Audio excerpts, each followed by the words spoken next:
Bonjour à tous, bienvenue sur cette nouvelle vidéo. Comme vous pouvez le voir, il fait super beau et surtout très chaud. Et ça tombe bien, on va demander tout de suite à Romain quelques conseils pour courir lorsqu'il fait de telles températures. C'est parti, vous me suivez?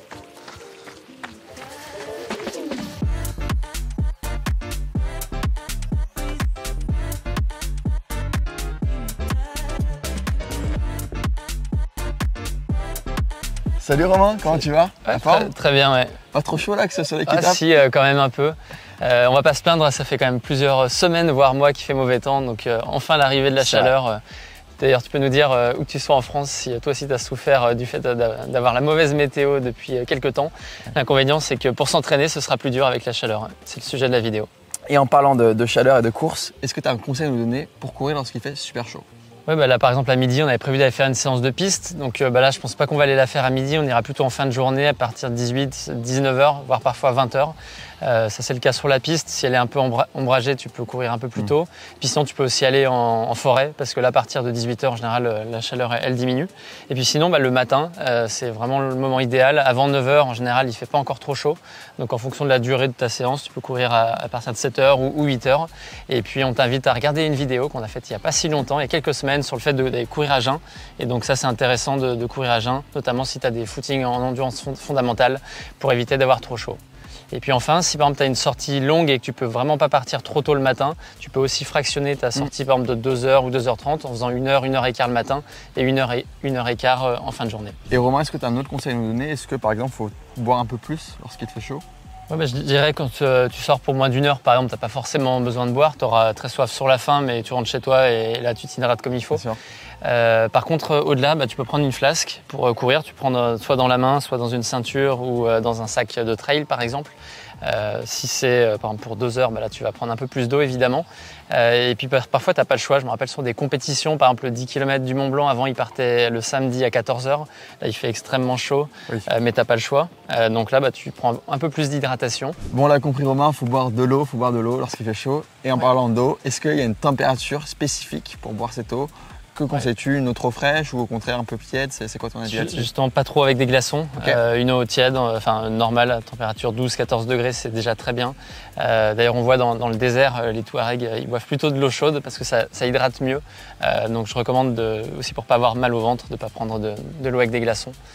Mais plutôt une eau à 12-14 degrés. Par contre, faut faire attention quand même, il ne faut pas trop boire parce que ce qu'on recommande c'est 50 centilitres à 80 centilitres de liquide par heure d'effort. Mais au-delà, il y a un risque, ce qu'on appelle l'hyponatrémie, c'est-à-dire tu vas boire trop d'eau et donc ça va abaisser ton taux de sodium dans le plasma sanguin. Et à l'inverse d'un manque d'hydratation, c'est cet excès d'hydratation qui peut entraîner les mêmes symptômes, sensation de soif, un peu perte de connaissance. Et là c'est dangereux parce que tu ne reconnais pas forcément le symptôme. Tu penses que tu n'as pas assez bu alors qu'en fait tu as trop bu. Et donc là il faut faire attention et notamment sur une course, si tu ne te sens pas bien, n'hésite pas à demander l'avis d'un conseil médical sur un ravitaillement par exemple. Et j'ai une autre question qui me vient à l'esprit. Par exemple, s'humidifier la peau, est-ce que c'est quelque chose que tu préconises lorsqu'il fait super chaud? Ouais, ça peut être intéressant, idéalement de l'eau un peu fraîche parce que sinon on a vite sensation de chaud avec l'humidité. Mais en tout cas, tu peux le faire sur les avant-bras, sur la nuque par exemple. L'avantage c'est qu'il y a des vaisseaux sanguins qui sont assez présents à ces zones-là et donc ça permet d'accélérer cette sensation de rafraîchissement et ça peut passer, un moment où tu te sens pas bien, ça peut passer ce moment-là justement et faciliter ton effort. Et est-ce que tu as une tenue à nous conseiller lorsqu'il fait chaud, particulière? Par exemple, j'imagine qu'il faut un short, un t-shirt plus léger. Est-ce que tu peux nous donner un peu plus? Oui, plutôt des choses plutôt claires. Alors là, ce qui est pas vraiment le cas pour là. Pas forcément des débardeurs parce que sinon tu pourrais choper des coups de soleil sur les épaules. En tout cas, rarement ou jamais torse nu parce que là, pareil, tu vas choper des coups de soleil avec les UV, ça peut être compliqué. Et puis en fait, l'avantage des vêtements clairs et des vêtements techniques, c'est que ça permet d'évacuer la transpiration, donc c'est plus confort. En particulier sur le trail, si tu as des sacs d'hydratation par exemple, ça t'évite les irritations. Donc des vêtements clairs et puis après un couvre-chef. Donc casquette ou potentiellement montagne, bob ou des casquettes avec qu'on appelle des casquettes sahariennes avec un tissu derrière. Et ça, c'est quand même très efficace pour éviter d'avoir des coups de soleil sur la nuque et sur le crâne. Et je pense en particulier à nos téléspectateurs qui ont une petite calvitie. Moi, elle commence à arriver sur le dessus et il faut faire attention à ça par rapport à la casquette. Et aussi un autre moyen pour éviter les coups de soleil, ça peut être aussi de s'appliquer de la crème solaire aussi. Ça, il faut, ouais. Ça aussi, tu conseilles? Oui. Okay. En particulier sur des efforts longs et pas forcément que quand il y a un grand soleil, mais aussi quand on sait qu'on va passer pas mal de temps dehors. Les dermatologues, globalement, ils recommandent de se couvrir de crème solaire quand on sait qu'on va passer un bon moment dehors, et en particulier sous la chaleur. Et Romain, c'est vrai que ce matin, j'ai fait mon petit footing sur du bitume et j'ai eu cette sensation vraiment d'avoir super chaud. Est-ce que le bitume, c'est quelque chose de plus à éviter lorsque les températures sont élevées? Oui, parce qu'en fait, ça reflète la température et la chaleur, le bitume. Donc, je te conseille plutôt d'aller sur des chemins. Ça peut être aussi près de ruisseaux, de rivières, par exemple, où là, il y a un peu plus de fraîcheur.